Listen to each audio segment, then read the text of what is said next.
Good morning, everyone. Welcome to Unacademy, the one-stop destination for the UPSC Civil Services English aspirants.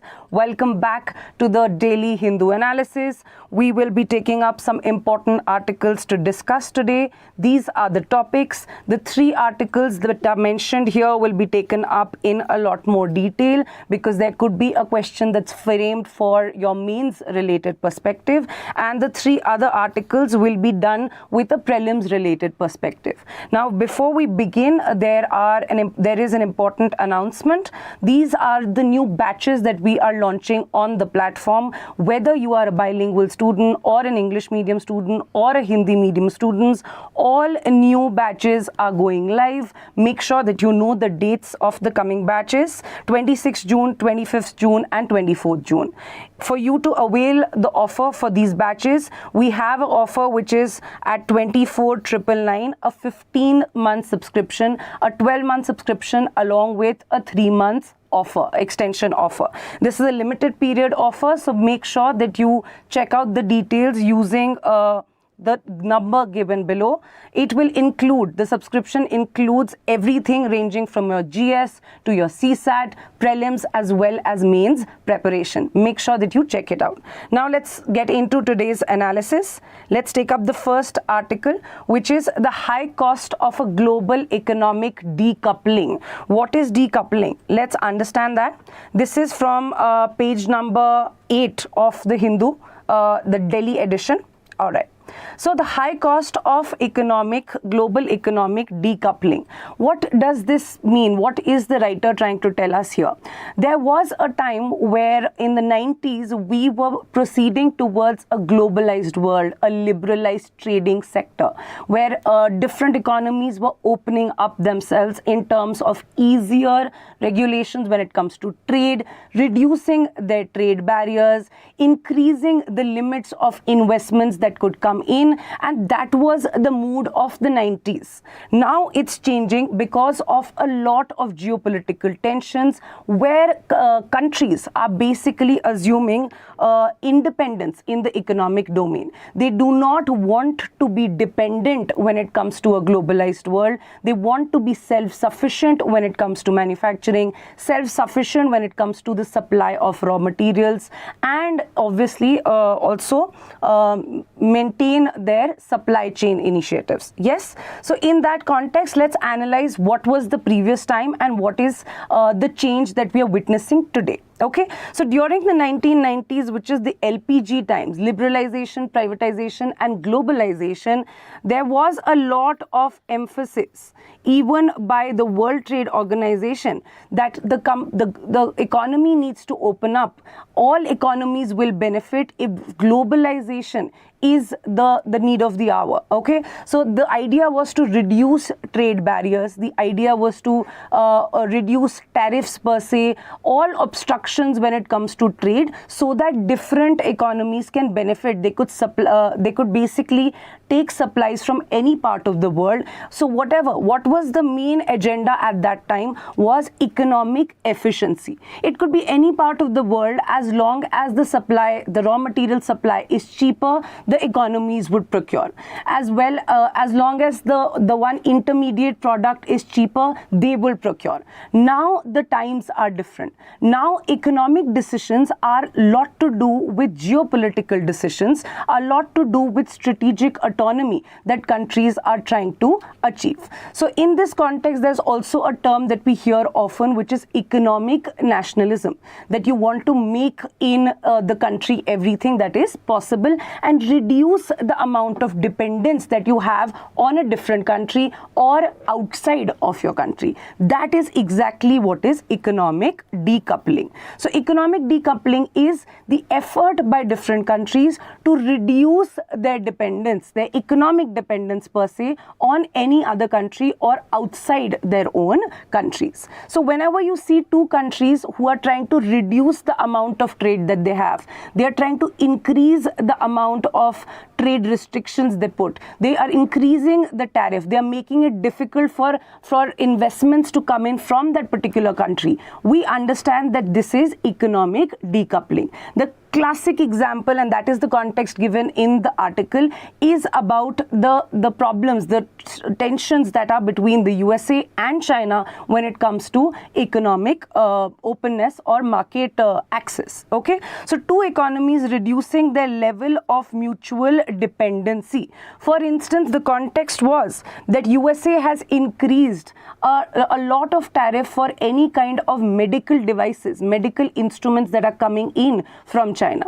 China used to be a hub of manufacturing of medical devices, and this in a way it might not be economically the best decision, but it is according to strategic decisions for autonomy. Basically, if two countries are facing some bilateral tensions, they want to slowly decrease their vulnerability and dependence on a different country. So that is economic decoupling. Instance we've already seen in India as well. We are also slowly, and it is always not bad, we are also slowly trying to make sure that our supply chains are more resilient. So we are participating in a lot of groupings which are for making sure that our supply chains are not disrupted because of geopolitical tensions. We also are increasing incentives for investments to come in to basically increase manufacturing in India itself. Yes, so what was the earlier time? Earlier time we were seeing a trend where restrictions were dying down or were decreasing in terms of trade, in terms of investments, in terms of supply chains. The economies were happy to be dependent on any source of material coming from any part of the world as long as it's cost effective and as long as it's efficient economically. And that was the WTO time.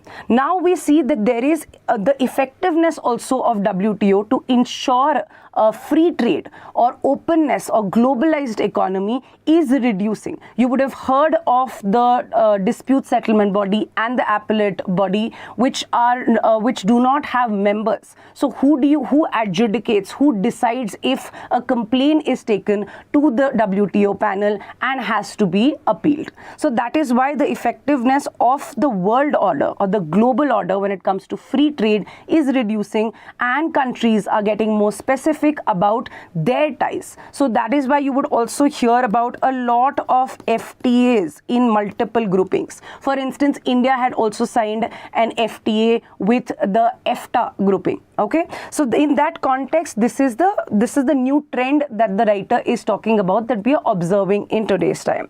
Now, what are the implications? Let's understand what are the features of economic decoupling. First is reduction of trade. You are slowly looking inward. Slowly you want to be self-sufficient in almost everything so as to reduce your vulnerabilities. You are diversifying your trade partners. A country is diversifying a trade partner so that they are not dependent on any one trade partner. That increases their vulnerability. Okay, the second is increasing tariffs, which will limit the amount of flow of trade basically, and that is an example is USA has increased a lot of tariff for the import of medical devices from China. Okay, restrictions on FDI. Okay, that a lot of restrictions have been placed that investments cannot be or will be restricted that are coming from a particular country.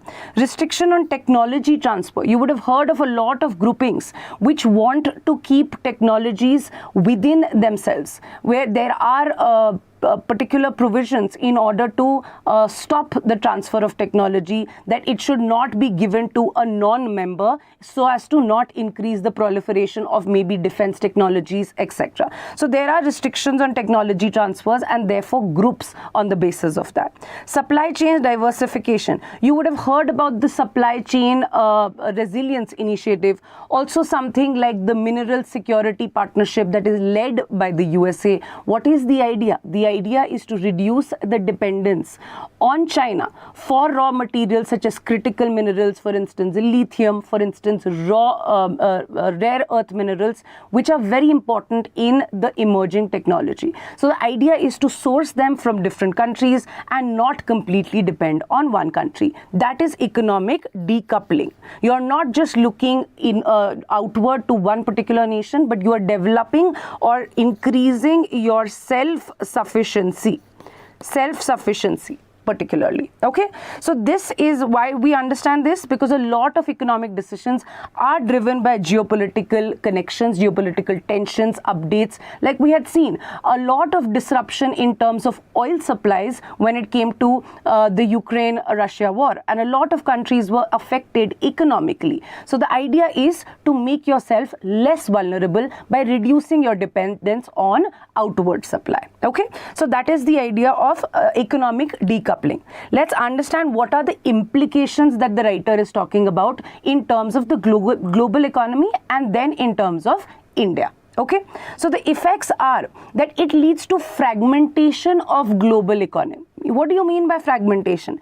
Fragmentation of global economy would mean that till now, your decision was based whether to import a particular raw material or an intermediate material in terms of your supply chain was economies of scale, was cost. So if it was cheaper somewhere, if some location had an advantage in terms of producing that raw material in the least amount of cost, you would be happy procuring the same. The country would be happy procuring the same because the consideration was just simply economic. Okay, now it has changed. So what can happen is that it could be a disincentive to economies of scale for places. A lot of places which are popular in terms of exports, they might take a hit. Okay, so that is why fragmentation of global economy leads to a reduction in the principle or the recognition of the principle of economies of scale, which in turn might lead to higher costs. When you are increasing the cost of imports or you are adding taxes and tariffs for imports, it can also induce import-related inflation. So the prices for the consumers, even in your domestic economy, can increase because your imports, you have started taxing your imports way more. So rising inflation and inflated costs can be an effect of such an economic decoupling, which can ultimately affect the consumer particularly. The third important effect could be there could be a delay in your green technology transfers. What do you mean by green technology transfers? A lot of green technology or renewable energy development, for instance, even India is dependent a lot on China particularly for the manufacturing of solar cells, for photovoltaic cells. And if we are increasing the amount of tariffs on imports, what will happen is that our renewable energy product will become expensive, and therefore this will disincentivize the use or uptake of that particular product. All the rare earth minerals as well as critical minerals are very important for the EV technology, electric vehicle technology. For example, lithium. So whenever critical minerals are affected, the supply chain is affected from one particular country, that could have an adverse impact because it might raise the cost. You have decided to not import it from a particular country where you might find it cheaper. You are importing it from a country where it is more expensive. So that will also disincentivize the buyer because the costs are higher. Yes, so that is why the green transitions might get delayed, or this could be a disincentive for transitioning. The fourth is the global economic instability affecting growth. Definitely global trade helps different countries to achieve their own specialization, and the world almost seems like one whole trading entity. So everyone can take advantage of the trade situations, of the trade potentials from different countries. So these kind of hindrances, which are not based on economic factors but also on multiple other factors such as strategic autonomy, by making your economies more resilient, could also therefore destabilize and reduce the opportunity enjoyed by different countries because you're closing your borders. It's an inward looking policy. Okay, the fifth important factor is that whenever there is more competition, whenever you're competing not just in your domestic area, but you're competing with also products that are coming in from foreign countries, then the domestic industry is also always in a way boosted. They are competing and therefore they have to make it better and better. So competition spurs innovation. So slowly, when you're blocking the inflow of foreign products in your domestic industry, your domestic industry players might start developing a monopoly and therefore might reduce the amount of innovations that happen in a particular field. So that is the fifth observation. Reduction in innovation and efficiency, which is spurred by competitiveness, is also lacking in a situation like this. Okay, now when it comes to particularly India, what are the effects or could be the possible effects?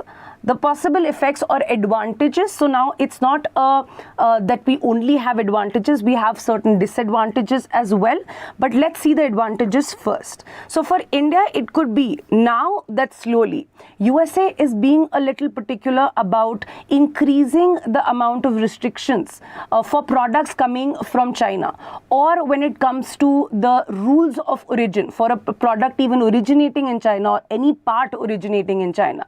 It will act as a disincentive for manufacturing companies who are basically having their supply chain in different countries. In that context, they might want to avoid China in order to escape the US related restrictions or tariff particularly, and in that context India will be a very attractive destination, and therefore a lot of FDI, foreign direct investment, could come into India if USA is slowly detaching or increasing its trade protection when it comes to China. So therefore India could fill in that void. Also being a huge domestic market itself, it is an attraction for a lot of manufacturing companies etc.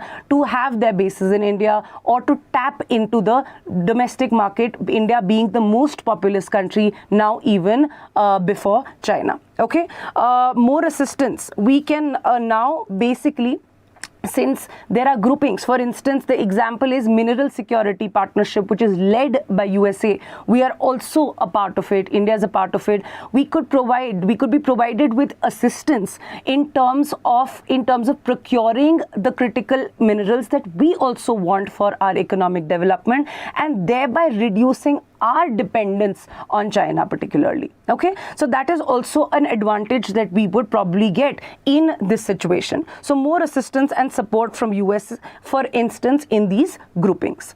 The fourth advantage is that there are certain sectors which were prominent from the Chinese markets and which had a huge demand in the Western countries, but now if they are increasing the tariffs when it comes to China, these sectors from India can have a big boost when it comes to exports. Sectors being electronics, pharmaceuticals, etc. They could see a big boost in terms of export potential, which will in turn also help in decreasing our current account deficit. Okay, so it'll be because of the space created by China. So that are the advantages when it comes to decoupling, or two countries which are USA and China trying to disengage with each other and reduce their amount of trade connections and ties and dependence on each other. So these are the pointers which are for India. The disadvantages for India are that as much as we say we are still dependent hugely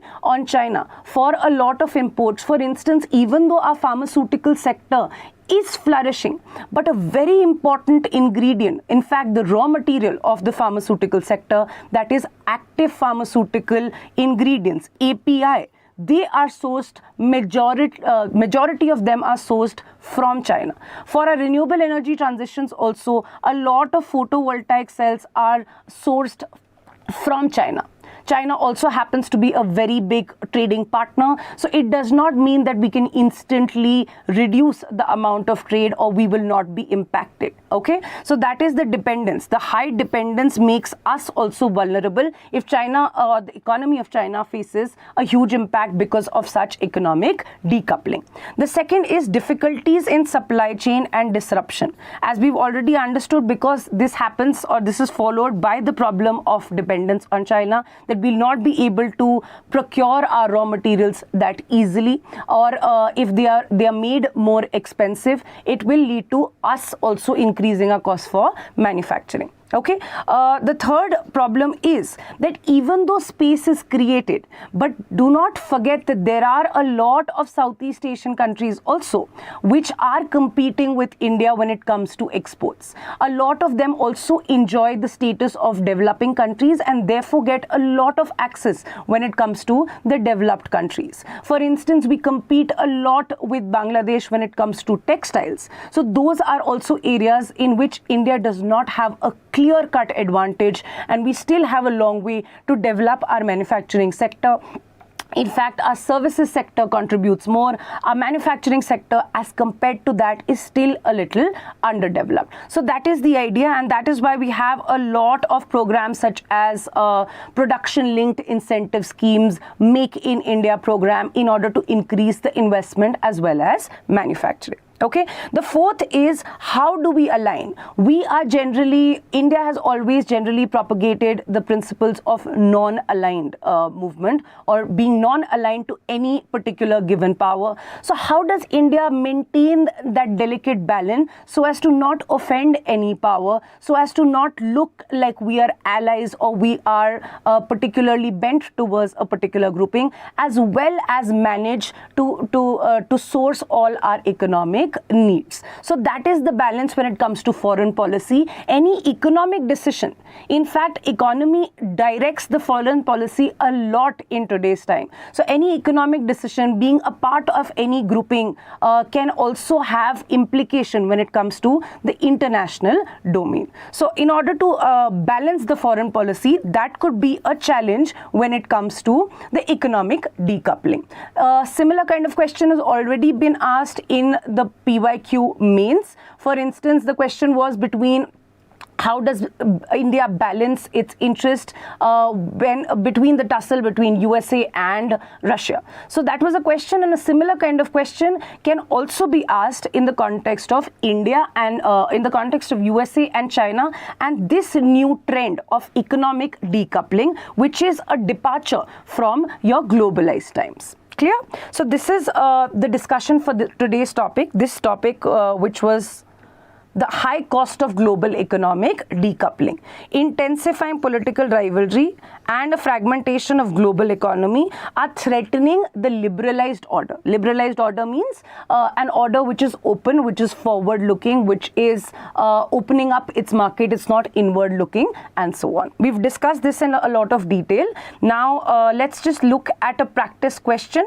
When it comes to this topic, economic decoupling is slowly replacing the era of globalization, liberalization, and privatization, LPG. So those times are changing.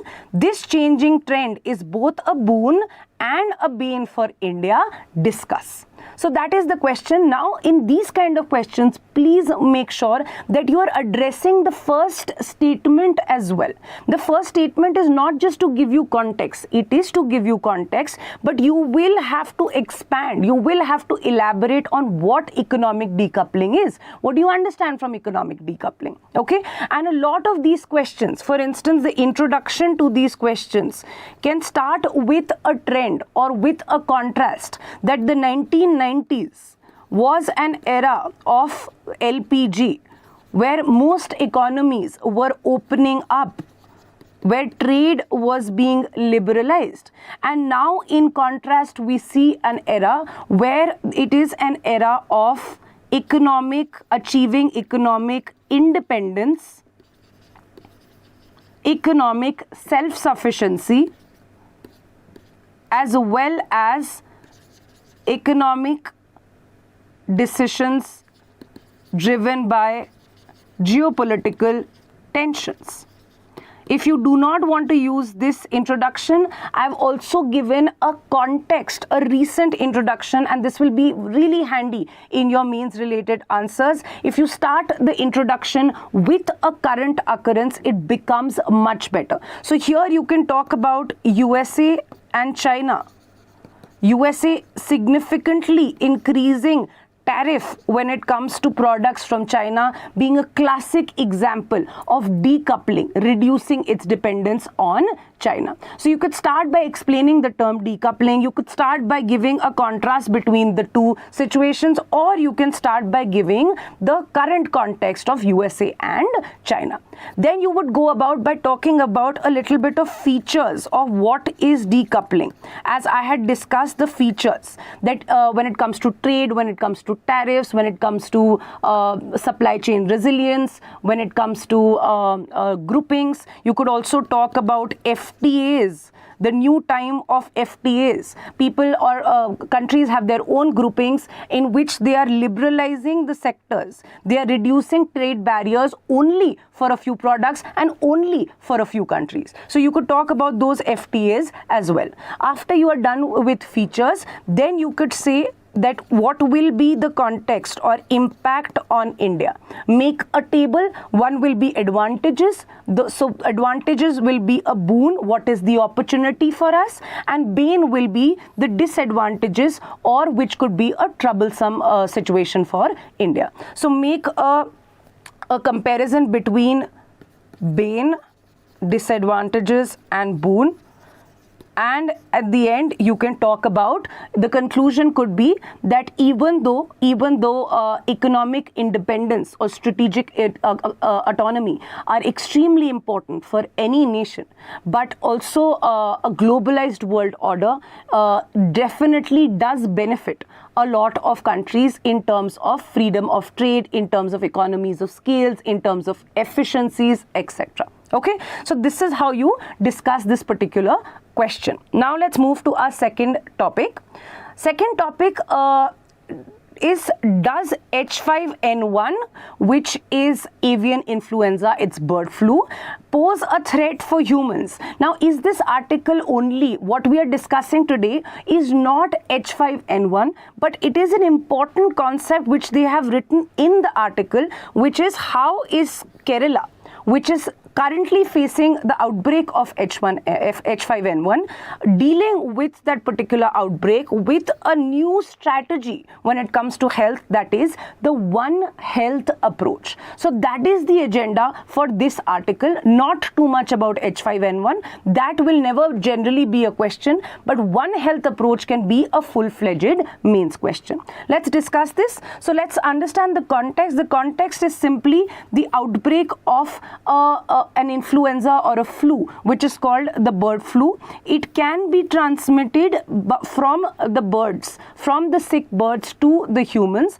and it can be fatal when it comes to humans. The current outbreak is being noticed in districts of Kerala, and that is why it has been in the news ever since April. Okay, so it can also be transmitted to other mammals such as cattle, and therefore can also be transmitted to humans who are in contact with these animals. We are all coming back to that one concept, which is One Health approach. So seeing these kind of trends, seeing these kind of new diseases, we come to a particular term called zoonotic diseases. A classic example was also even the pandemic that we had gone through in the last couple of years. The COVID-19 pandemic is also said to have started because of bats. The Nipah virus is also, the transmission happens because of bats. So what are these diseases that we are battling with on a daily basis? I've also provided the example. Let's understand the diseases. The zoonotic diseases are infections that are transmitted from the animals to the humans. Okay, so infections that are spread from the animals to the humans, or they can spread between the two. They can be viral diseases, they can be bacterial diseases, they could be parasitic or fungal diseases. Okay, trend says that more than 6 out of the 10 known infections are zoonotic in nature. So that is the frequency of zoonotic diseases or the incidence of zoonotic diseases that we are battling in today's time.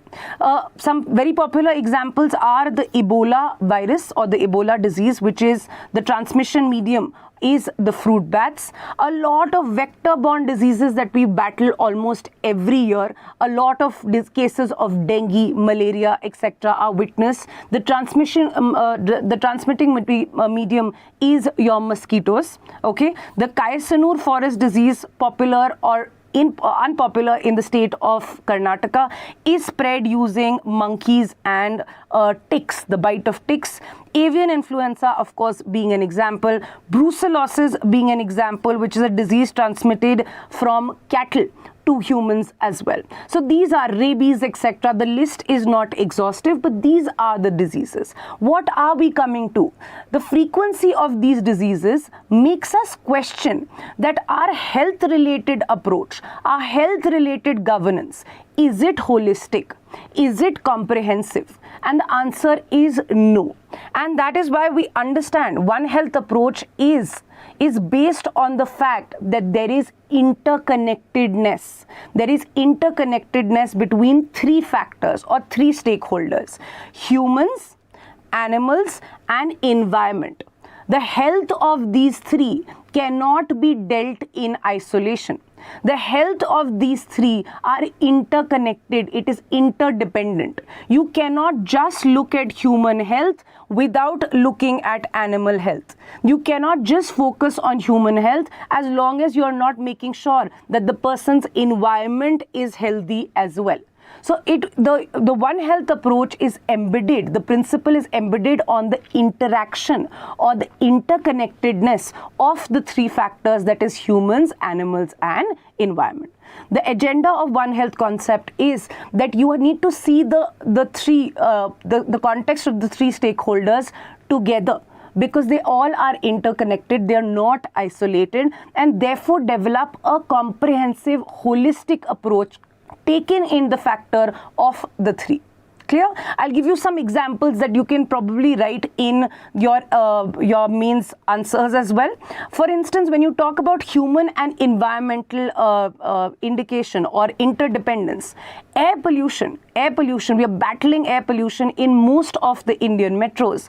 Air pollution leads to, and that is why the incidence of respiratory diseases and deaths due to respiratory diseases are increasing a lot. That is a classic example of how you cannot keep humans away from, or you cannot only focus on human health as long as you're not focusing on environmental health. So that is a classic example of that. The classic example of environment, animals, and humans is that because of global warming, because of the rise in temperatures everywhere, earlier what used to happen is that the vectors of, for instance, your mosquito population used to be confined to your tropical areas. Now you would see a lot of cases of malaria, dengue, or mosquitoes even in the temperate regions. Why? Because the temperate regions are getting warmer due to the problem of global warming. Global warming being a problem of environment, breeding of mosquitoes or increase in the population is an effect on animals or other creatures, and the incidence of burden of vector-borne diseases is an impact on humans. So that is the interconnection. You cannot keep them separate. It will impact each other, and that is exactly what One Health concept is. When you talk about humans and animals, is there a connection? Definitely yes. For instance, when we talk about, and there has been a question even in your prelims PYQ, that AMR, the reasons for the spread of antimicrobial resistance, what is it? One of the options was indiscriminate use of antibiotics in the livestock sector, indiscriminate use of antibiotics in the animal husbandry sector. So what happens is that there are certain bacteria, there are certain viruses that are in a way passing from animals to humans. animals to humans in the zoonotic diseases. When these bacteria, when there is indiscriminate use of antibiotics or irregular use of antibiotics, not just in humans but also in livestock, the bacteria particularly starts developing resistance, and that antimicrobial that particular resistant bacteria can also be transmitted then to humans, thereby leading to the problem of AMR, which is antimicrobial resistance. Another instance is also the use of oxytocin, which is to induce more milk production in livestock. That has been associated with a lot of instances of abortion and stillbirth. So those are the impacts when it comes to humans and animals. Of course, a lot of zoonotic diseases are an example of it. So what does all this tell us? That when you come to health, and this can be asked in, let me tell you, health in GS2, if they combine health with governance, how do you govern the sector of health? This can also be asked in GS3 in terms of environment, science and tech, or diseases per se. And in those areas, the idea is to understand what should be the approach when it comes to health. It should be a comprehensive, a holistic approach, taking into account all the three stakeholders. So that is the One Health concept. Let's discuss this. So One Health approach basically talks about three things: that you need to collaborate. What do you mean by you need to collaborate? You cannot exist. As we had seen in the COVID-19 pandemics, there were no borders for the virus. The whole world was affected. Any particular part of the country in a globalized world can impact any other part. There were a lot of travel restrictions because of the same. So that is the idea, that it has to be. One Health approach talks about collaboration when it comes to surveillance, collaboration when it comes to R&D, research and development, collaboration when it comes to tackling a particular disease, when it comes to basically intervention when it comes to a particular disease. So collaboration on a global level, collaboration on a national level, and collaboration also on a regional level. It talks about a multi-sectoral approach. What do you mean by a multi-sectoral approach? It recognizes that different ministries or different departments, they cannot be working in isolation. An Indian Council of Medical Research has to work with an Indian Council of Agricultural Research, for instance, for environment, or Indian Council of Medical Research might have to work with a national control for diseases, or with maybe a mission in order to increase the vaccinations for livestock. So there has to be collaboration or multi-sectoral interventions when it comes to this approach. It cannot be isolated. It has to be holistic. That is the multi-sectoral approach. It also talks about interdisciplinary approach. Interdisciplinary approach is about the studies, the research. Whenever you're talking about, whenever there is a research in terms of human health, other aspects also should be taken into account. For example, veterinary health, for instance, environmental sciences, how environment impacts humans. Those kind of research will give us the true picture as to what influences health. Clear? So that is the One Health approach, the three prominent aspects or features of it that you can include. One Health is a collaborative, multi-sectoral and transboundary approach working at multiple levels, be it regional, be it global, and it believes on the interconnection between the animals, the plants, and their shared environment. That is the agenda of this approach. So this is a new type of governance when it comes to the sector of health that we are talking about. And Kerala has been using, that was the context of this article, that Kerala has been using this One Health approach a lot. They are training also a lot of the local community. They're increasing the capacity building of the local community in recognizing how they approach maybe their poultry farms, how they approach the infected animals, and telling them about the dangers particularly, and also making sure that there is enough surveillance of disease disease prevalence not just for humans but also for animals, because they understand the transmission when it comes to the zoonotic diseases. So that is the One Health approach particularly. What are the advantages? What are the advantages of adopting this approach? The first advantage and the significant advantage is, of course, it will be helpful in tackling the zoonotic diseases, which are about 60% of the diseases in today's time.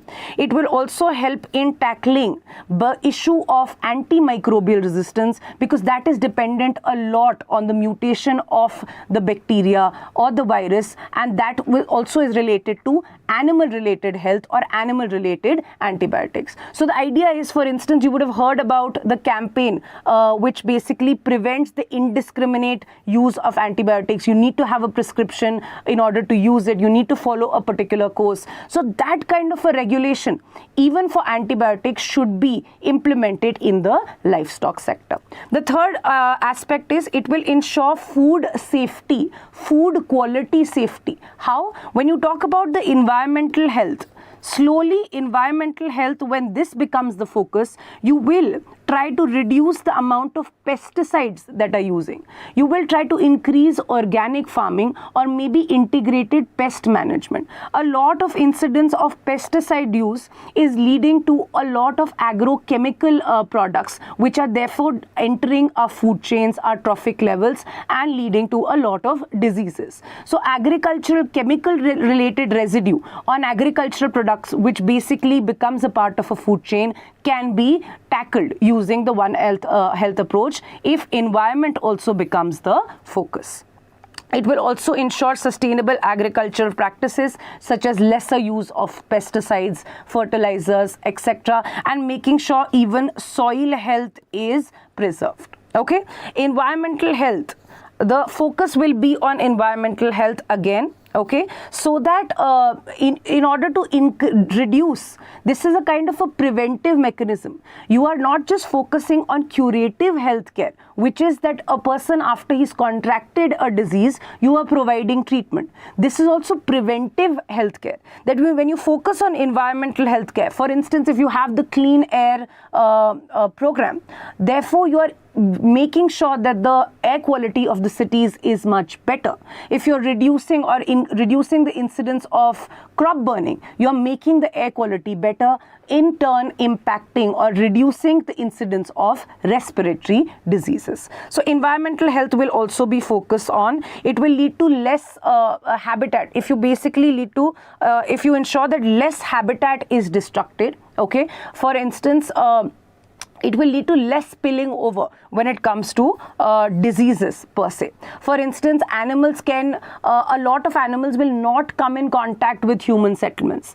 A big issue of Kaisanur forest disease is that because of shrinking of forests, a lot of animals are now coming into contact with human settlements. So environmental health or environmental considerations will also take care of this related problem. Lesser economic losses. Of course, not just for human related healthcare expenditure, the economic losses will be lesser, the out of pocket expenditure will be lesser, but also, for instance, your livestock sector, your animal husbandry sector, which almost contributes around 30 or more than 30% in your agricultural GVA. So that can also be prevented, and therefore a lot of people dependent just on the livestock sector can also have a resilient form of income. So economic losses can also be countered with the One Health approach. Effective interventions. The interventions can be effective because surveillance is holistic. You're not just making sure that you're checking for humans related disease spread, but you're also checking if there is a prevalence of that disease in the given animal population as well. Okay, interdisciplinary R&D. So you're making vaccines. You're making vaccines not just for humans but also for animals as well. For instance, there is a vaccine for brucellosis and FMD in the programs that the government is running. Community capacity development. A lot of people can be taught or skilled of how to maintain their surroundings, how to also ensure animal related health, how to maintain environment related sanitation using this particular approach. So that is the One Health approach. This is the question that we have framed according to this topic. After the experience of the COVID-19 pandemic, the need of the hour is to recognize the interconnectedness between human, animal and environmental health. Elaborate.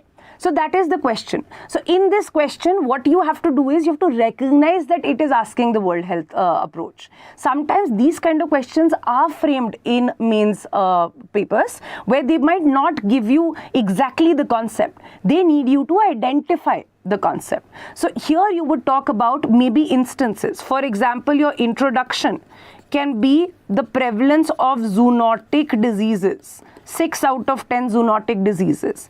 The recent COVID-19 pandemic being a classic example of that. So you can give an introduction like that. Then you can talk about the problems. Also first understand, by talking about the problems, you will also give the significance. So the problems of a fragmented approach. In this, you can give the examples that we had provided, that a fragmented approach or just focusing on human health cannot counter those issues. For examples, the examples that I had given when it comes to interconnectedness. You can make a diagram talking about interconnectedness and give a link with all 3 stakeholders, and then approach the answer with the One Health solution and talk about its advantages in pointer 1, 2, 3, 4. So that is the way to go about this question. It is not a very difficult question because it is just telling you the hint of the question, the direction of the question is already given. When they ask you to elaborate, they simply want you to tell, in order to express more about that particular statement, justify that particular statement, give examples for that particular statement. So make sure that you are also focusing on these kind of keywords which will tell you the demand of the question. Okay, let's move on to our next topic. How can Himachal Pradesh fight against forest fires? Now, the topic is important not just because of the occurrence of a lot of forest fires that the state of Himachal is battling, almost 1,500 plus instances since the month of April, but in general the problem of forest fires. Why is this important? This can come in GS3 when there is a topic called environmental conservation degradation. So that is the context of this article. So in this context, it is very unlikely that they will ask you why in Himachal. But the topic becomes important, that is forest fires. So in that context, let's figure out forest fires. What are some introductory pointers that you can use in your answers? Okay, so forest fire is any unplanned, uncontrolled fire, okay, in an area of natural vegetation. So for instance, your wilderness or your forests, which basically catch fire. Okay, so that is forest fire. In terms of data, and this is excellent for you to use in your mains introductions as well. The Forest Survey of India basically makes an observation that more than 35% of India's forests are prone to forest fires and therefore are prone to a lot of destruction that we have to mitigate, and we have to make preparedness in order to stop that kind of disaster. Okay, so Forest Survey of India, more than 35% of India's forests are prone to frequent fires. Okay, the context of course is this. Now let's dive into the topic of forest fires. What are its causes? What are natural causes? What are anthropologic causes? Okay.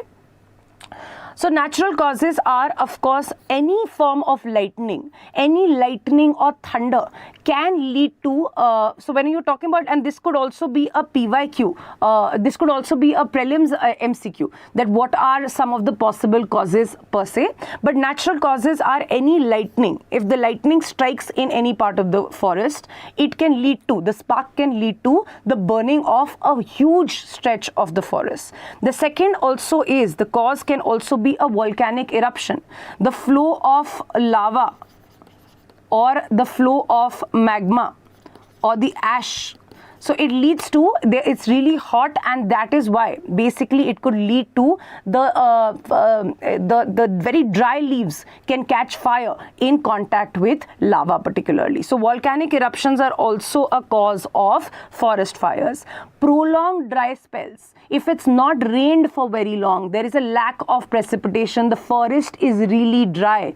Those times, the fallen leaves, the dry leaves make the forest extremely susceptible to forest fires per se. Okay, so prolonged dry spells or conditions of droughts can lead to or make the forest more susceptible to catching the fire. Okay, also strong winds. So even if a fire happens in a particular area, that particular area can be restricted as long as the winds are not too strong. So many times the winds lead to the progression of the fire in entire stretches of the forest. So strong winds can also be a natural cause. As long as there is fire in some part, it can lead to an extension of the same. Increased global temperature. Because of the increase in global temperature, the areas or the temperature usually that is witnessed in these areas is much higher, and that could lead to, the increase in temperature could lead to a little bit of a disruption in the rainfall patterns. You would have seen, because of climate change, there are very irregular rainfall pattern, unpredictable rainfall patterns, and that could increase the period of dryness, that could increase the amount of residue that is lying in terms of dry leaves, etc., which can catch fire even with a single spark. So these are few of the natural causes. The anthropogenic causes, that is caused by humans, are of course issues or some agricultural practices like slash and burn agriculture. Slash and burn practices where you clear a particular patch of land in order to grow crops. Okay, so these sometimes can lead to massive forest fires if they are not controlled, and which is why land management or land use management becomes very, very important. This cannot be permitted in and around the forest areas. It could lead to a major disaster. So slash and burn agriculture could lead to forest fires. The second is negligence. Any negligence when it comes to maybe a campfire in the forest, when it comes to maybe cigarette smoking in the forest, that kind of a negligence can also spark a forest fire. Over-exploitation. This is an important man-made change. Please understand this point. An important man-made change. An important man-made change when it comes to Indian forests.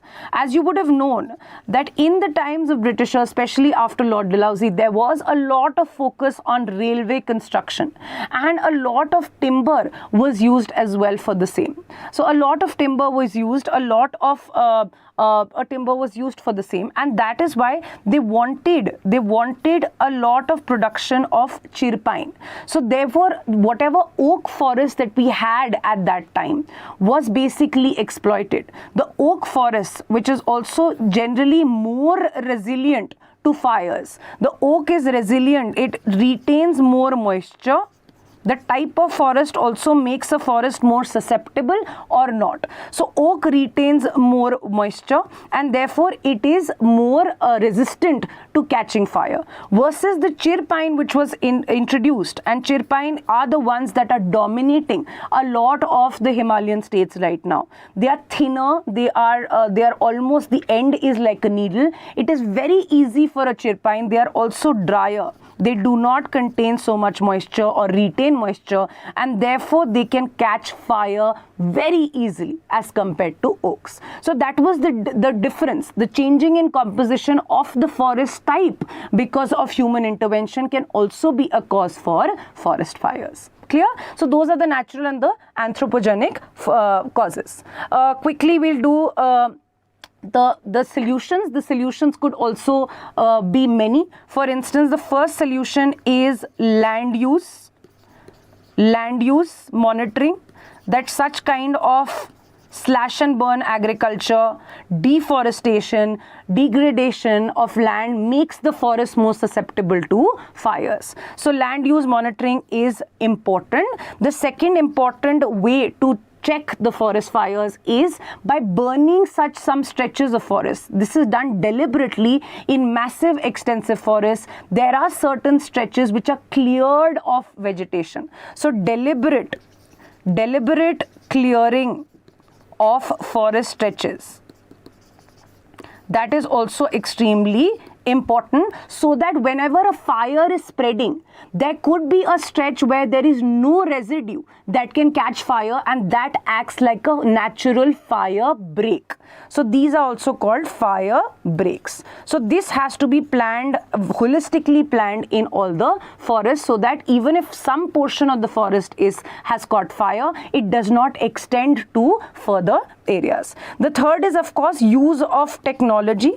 So you use a lot of remote sensing technology, satellite related imagery, etc. for monitoring and giving us early warning. So for instance, a fire has happened in a particular forest. It could be targeted, it could be solved very early on before it spreads to the entire region. So satellite imagery, remote sensing are areas which we can invest in. The fourth important point is capacity building of the community. Capacity building of the community. Why is this important? More often than not, the community is the first respondent. They respond the first when it comes to a forest fire. Okay, and that is why they have to be trained in terms of how to act, how to stop. A lot of mock drills can be conducted in order for them to know a standard operating procedure when it comes to a forest fire. So these could be simple ways of dealing with forest fires per se. This topic is enough in terms of causes, in terms of simple ways of dealing with it, and a little bit of information about how much extent of India's forest is prone to the same. Okay, let's move on to our prelims tidbits now, some information related to the prelims exam. Now, this was an incidence of the Kanchenjunga Express which derailed. There was an accident and there were a lot of deaths. The death count is now about 10. So this brings us back to the area, or the focus back to railway safety per se. Why are these incidents? Why is there collision? Why do we not have enough technologies in order to avoid such collisions? So in context of that, something was mentioned which is Kavach. What is Kavach? Okay, so Kavach is the automated train protection system. So this has been introduced in a lot of trains, and basically the idea is to protect any collision, to protect any derailment, to basically notify any kind of collision upcoming. And also I'll talk about the features, but automated train protection system is Kavach. It is developed by which particular organization can also be important for prelims. So Kavach, please understand, is related to rail collision or rail safety particularly. It is developed by Research Design and Standards Organization, RDSO. The second point that you need to know for an MCQ. What does it do? What are the features? The features of Kavach are, in order to avoid collision, the idea is traffic collision avoidance system. What all technologies does it use? It uses sensors. It uses sensors to check for any incoming obstruction on the railway paths. It also uses RFID, radio frequency identification tags, in order to basically notify that particular information. Like how you have RFID even for your toll collections, that is how this RFID can identify the train incoming at a distance, or it can also identify, the sensors can identify any possible obstruction on the way and therefore give a particular signal using particular towers. What will this do? The idea is that the locomotive pilot does not necessarily have to see an obstruction and then act. He could be notified using this technology very early in advance. It is also important to note that does this particular system has an automated braking option Absolutely yes. In case the locomotive pilot is not being able to act, they are programmed according to a certain way that they can also provide for automated braking in order to avoid collision. Okay. So that is the idea of the Kavach system. Just a few things that you need to know. What are the technologies that are used? For instance, sensors, RFID technology, and what is the objective of the Kavach system? It could just be a one-term question in your prelims. So we've done this. Now the second important area, this was in the news. Women's panel receives over 12,000 plus complaints in the year 2024. What is this women's panel that we are talking about? It is none other than the National Commission for Women. National Commission for Women. Point number one that you need to know is that it is not a constitutional body. It is a statutory body made by the 1990 National Commission for Women Act. Point number one, statutory body. This is important for prelims. The second is the tenure of the members. The tenure of the members is 3 years. What is the mandate? What are the features? That could also be a particular MCQ or a particular provision.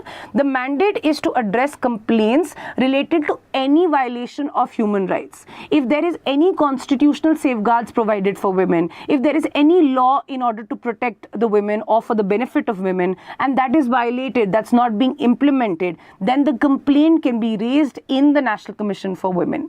Can the complaint only be raised when a person takes the complaint? No. The complaint can also be taken up suo motu by the commission itself. Okay. So these are certain provisions when it comes to it. The fourth important point is that when you talk about the body NHRC, NHRC has a few ex officio members. What are ex officio members? Ex officio members are members who are members because they hold a certain authority, because they hold a certain position. So anyone who's going to be the chairman of the National Commission for Women will automatically also be a member of the NHRC. So that is ex officio because of the position that you hold, because of the authority that you hold. So the ex officio member of NHRC will be the chairman of the National Commission for Women. We'd love it if you could write about the other ex officio members of NHRC in the comments and let us know if you've read the body that is NHRC well. Okay, so that is all for NCW per se. Anything that will be formed can be formed using these pointers as well. The last important fact for prelims is the G7 summit. The G7 summit that was held recently in Italy, the 2024 summit. That is why the grouping becomes important. Who are the members of the grouping becomes important. So the members of the grouping are Canada, France, Germany, Italy, Japan, UK and US. So those are the members of particularly the G7. Clear?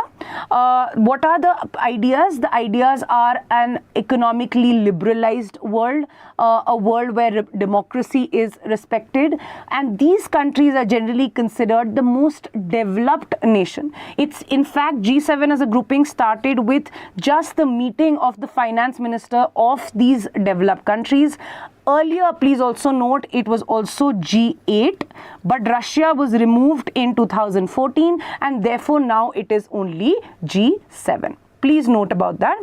G7, important to note, like any other grouping. For instance, if you would have heard about a grouping called ECOWAS, which is based or made using a particular treaty, is this particular grouping, G7, is not based on a particular treaty. It is an informal grouping, so it is not based on a particular treaty.